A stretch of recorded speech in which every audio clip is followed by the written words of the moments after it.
ពីដើមមិញខ្ញុំរស់ស៊ីខ្ចៅខ្ចង់ខ្ញុំស្វាប្តីខ្ញុំដើរស្វាខ្ចង់មកខ្ញុំយកទៅលក់កន្លែងចិនណាណាបានមួយថ្ងៃទៅណាបាន2-30000ដល់ពេលទាំងពីទាហានថៃមកពៀនទឹកដីកម្ពុជាខ្មែរខ្ញុំមកគឺមុខរបរហ្នឹងកូនលះបង់វាទាំងអស់កូនសុចិត្តមួយដេកការពារទឹកដីជាមួយប្តីតស៊ូមួយប្តីបើថាប្តីខ្ញុំកាត់ហេតុយកប្រលប់ឲ្យក៏ត្រូវទាហានថៃធ្វើបាបខ្ញុំអាំងឃើញភ្នែកចាខ្ញុំសុចិត្តមកដេកតើបានខ្ញុំតស៊ូមួយប្តីនោះរងដេកខ្ញុំនៅកណ្ដោះបងប្រុសចាខ្ញុំនឹកឃើញថាខ្ញុំបានតណាបានពេលគឺខ្ញុំដេកមើលប្តីតែឥឡូវហ្នឹងត្រូវផ្អាកមុខរបរចាបងផ្អាកហ្នឹងហើយចាបងផ្អាកតែបើសិនណារឿងសង្គ្រាមចាប់ថ្ងៃណាក៏បងនឹងអាចដល់រុស្ស៊ីវិញបងតែដល់ថ្ងៃណាខែណាมันចប់ឆ្នាំណាអូនអត់ដឹងដែរហើយមកតាំងលំនៅនេះប្រហែលឆ្នាំហើយបងនៅតាំងពីខ្ញុំអាយុ8-9ឆ្នាំឥឡូវខ្ញុំសុខថ្ងៃមានកូន5នាក់បាទចាកូននៅបាត់ដំបង3នាក់កូនប៉ៅក៏នៅនេះ2នាក់ចានឹងដីសង្ហៃនៅ3-4នាក់នៅតស៊ូនៅកន្លែងនេះបងបាទតែគ្រប់គ្នានេះដែលស្ម័គ្រចិត្តនៅលេខនេះគឺលៀបបងអាជីពនឹងអាជីពទាំងអស់តែល្ងាចឡើងខ្ញុំទៅមួយទឹកមួយផុកក៏មកត្រៀមខ្លួនវិញបងល្ងាចម៉ោង5-6ទៅមួយទឹកវិញយើងទៅមួយនៅណានៅភូមិចានៅទីយើងតែបងឃើញមានត្រៀមបែនតាត្រៀមម៉ាស់ហ្នឹងបានន័យថាអាចដឹងថាអាចត្រៀមដើម្បីជួយទប់ទល់ឲ្យបានទេទប់ស្កាត់ឲ្យបានទី1គឺខេត្តការពារខ្លាចវាបាញ់ជាតិផ្សេងផ្ខ្លាចគេមកកណិតអាក្រក់ទៅអាចจะបានជួយខ្លះ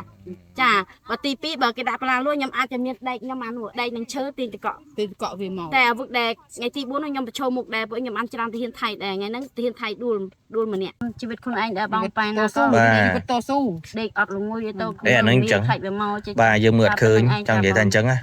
គេមកគឺអូនខ្លាចគេផ្សេងពុលក្រឹមនឹងអត់ទេខ្លាចម្យ៉ាងពូញ៉ាំមួយខ្លាចផ្សេងពូវាមកស្ងាត់ទៅព្រៃចាន់បងបោះទៅបោះមកទៅបងលោកគ្រូសង្គ្រាមតែគាត់ចំហ្នឹងអាថ្ងៃហ្នឹងគាត់ខឹងទាហានថៃវាខឹងដែលរឹសផ្សេងពូបោះទៅវាវិញប្រជាជនយើងក៏រឹសទៅវិញណាបងរឹសបោះទៅវិញបានដល់វាទៅខ្ញុំអ្នកដកថយ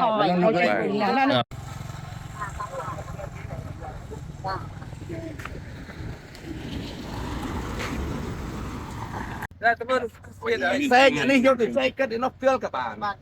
នេះទឹកនេះទឹកណានៅនោះទៀតតែថាចង់ថាទៅជួងទួចជឿតង់ទឹកជើងតង់នៅភេលីអមពលីទាហានអីនៅក្នុងនោះបញ្ជាខាងនេះខាងតោទេដល់ទៀតតាពីវត្តនោះកាន់ទៅណាយកអានេះទៅដល់ចូលទៅក្នុងមើលនៅក្នុងកាន់វាមកទៅនោះបងទៅស្វែទៅគាត់មកហើយតែសោះសំខាន់តា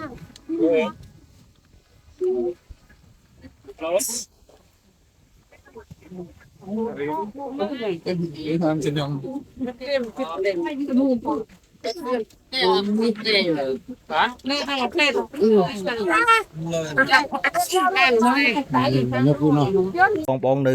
ខាងមុខគាត់ជួយឲ្យប្រជាជនយើងមីងនៅប្រចាំនេះអត់មានថាហត់នឿយអីធុញទ្រាន់អត់ទេទេស្បាយចិត្តធ្វើដោយពេញចិត្តធ្វើដោយបេះដូង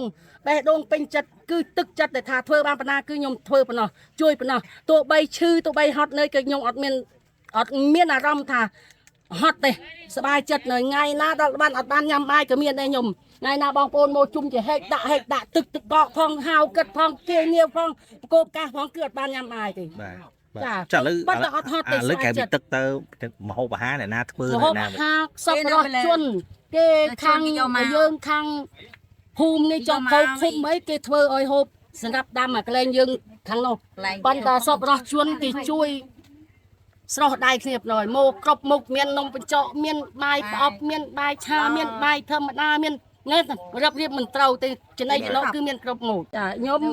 ឈ្មោះឆាំសុកលីខ្ញុំនៅភូមិព្រាវប៉ុន្តែគាត់តែខ្ញុំមកចូលរួមនឹងនេះមកតែពីថ្ងៃទី4មកថ្ងៃទី4ដែលគេមានបទ្រុបតាមខ្ញុំមកចូលរួមរើសជីសម្រាមរើសអីកតិកទីជូនបងប្អូនកងទ័ពហើយក៏ទឹកនេះក៏ខ្ញុំមិនមែនជាទឹករបស់ខ្ញុំផ្ទាល់ទេទឹកសប្បុរសជនគាត់ឧបត្ថម្ភមកខ្ញុំនេះជួយចាត់ចែងបែងចែកទៅដាក់ហៅឲ្យគាត់ប្រសាហើយដាក់ទៅទិញតកកទិញអីមកឲ្យគាត់ប្រសាហើយជំនួយបងប្អូនសប្បុរសជួយមកជីទឹកក៏បានជួយជីថវិកាក៏បានខ្ញុំចេះតែទិញដាក់បន្តបន្ទាប់មកជារៀងរាល់ថ្ងៃមក19ថ្ងៃនេះហើយបាទចាអញ្ចឹងមកដល់ឥឡូវទឹកយើងអត់មានខ្វះខាតទេណាយើងមានបន្តបងប្អូននេះយកមកបន្ទាប់រហូតជួនកាលថ្ងៃណាចង់ខើចដែរបាទចាបើកាលពីវាក់ថ្ងៃណាដូចមានតិចទៅ4 10 20យូរទៅយើងចង់រៀង20តែប៉ុន្មានថ្ងៃមានប្រើអស់100យូរជាង anh mình là mấy nhom ra nhom chụp bong này dương vậy bị hưởng cà pía na nhom xung mình với nhờ mình khơi bị tất chặt bong ôn dương đại mà chui control cho room xây mình là làm ta sập bài ស្បាយចិត្តត្រង់ថាប្រជាពលរដ្ឋខ្មែរយើងទាំងអស់គ្នាគឺស្រស់ដៃគ្នាជួយឧបត្ថម្ភមានជាចំណៃចំណកថាឯកាគឺមហូបចកគឺមានសពមុខអត់ខ្វះអីអត់មានខ្វះអីទេគឺខ្មែរយើងរួបរวมគ្នាបានល្អណាស់សាមគ្គីគ្នាបានល្អណាស់ម៉ូជីទឹកចិត្តម៉ូជីធ្លុងមួយម៉ូជីសាច់ញាតិបងប្អូនគឺស្រស់គ្នាបណ្ដោយចាអរគុណធំធេងអរគុណដល់បងប្អូនសពរស់ជនទូទាំងប្រទេសក្រៅក៏ដោយប្រទេសកម្ពុជាយើងទាំងមូលក៏ដោយនៅប្រទេសណាក៏ដោយគឺស្រស់គ្នាហើយទាំងពួកបរទេសអីក៏ដោយអរគុណទាំងអស់ហើយជាពិសេសដោយបានជួយទីឧបត្ថម្ភជាទឹកអរគុណណាស់ព្រោះអីទឹកសំខាន់ជាងអ្វីទាំងអស់ទឹកគឺទឹកសំខាន់មែនខ្ញុំអរគុណធំមែនចាចាសុខសប្បាយចាពួកអីខ្ញុំមកនៅគ្មានចង់បានអ្វីទេខ្ញុំអំពាវនាវគឺសូមតាសពរស់ជនជួយជាទឹកមកគឺខ្ញុំអរគុណធំធេងហើយនឹងខ្ញុំជួយសម្អាតអនាម័យឲ្យបងប្អូនកងទ័ពសំណោះកិនណាស់ព្រោះគាត់នៅចូលជើងយប់ថ្ងៃមិនដែលបានសម្រាកពេញភ្នែកទេ24ម៉ោងលើ24ម៉ោងហើយយើងជាពលរដ្ឋខ្មែរយើងជាកូនខ្មែរយើងទៅតែជួយគ្រប់គ្រងគាត់ជួយតស៊ូជួយជំរុញជួយលើកទឹកចិត្តគាត់ ថ្ងៃនេះអាត្មាភាពជាមួយនឹងប្រសង់ញាតិញោមពុទ្ធបរិស័ទខាងបាត់ដំបងប៉ុណ្ណេះមកដល់កន្លែងណាពុំជោគជ័យមកដើម្បីនឹងណាចូលរួមជាមួយនឹងញាតិញោមពុទ្ធបរិស័ទហើយនឹងជាមួយនឹងបងបរិយាកងតបទាំងអស់ប៉ុណ្ណានេះយើងជាតិខ្មែរទាំងអស់គ្នាទេបងអត់មានណាអីសៀមមកបន្លំអីទេបងណាដើម្បីការពីទឹកដីបងនោះណាសៀមនៅខាងនោះណាចឹងទេញាតិញោមក្នុងក្រៅប្រទេសទាំងអស់ប៉ុណ្ណាហើយចូលរួមបងចូលរួមគ្រប់គ្រងដើម្បីជាតិខ្មែរយើងទាំងមូលបងណាខ្មែរយើងឈ្នះ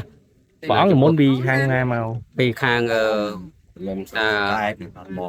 ខាងយើងវត្តសវណ្ណបុប្ផាហើយវត្តស្លោកតាមភូមិស្លោកតាមឃុំវត្តមុំស្រុកសង្កែខេត្តនិងក្រុងបាត់ដំបងប៉ុណ្ណាតែព្រះអង្គបានតាមដានព័ត៌មានយ៉ាងម៉េចយ៉ាងម៉េចបានថ្ងៃនេះមុនមកដល់តាមដានគ្រប់ពេលវេលាទាំងអស់ខ្ញុំណារឿងយើងព្រំដែននេះក៏តាមដានទាំងអស់មើលទាំងអស់ប៉ុណ្ណាក៏មកដល់ទីនេះហើយនឹងយកសម្ភារៈមកតាមដើម្បីជួយព្រះកងគុំរបស់យើងជូនពរដល់ប្រជាពលរដ្ឋហើយដល់ព្រះកងតបណាតាមខ្សែតតព្រំដែនទាំងអស់ប៉ុណ្ណាដើម្បីការពារទឹកដីរបស់យើងឲ្យ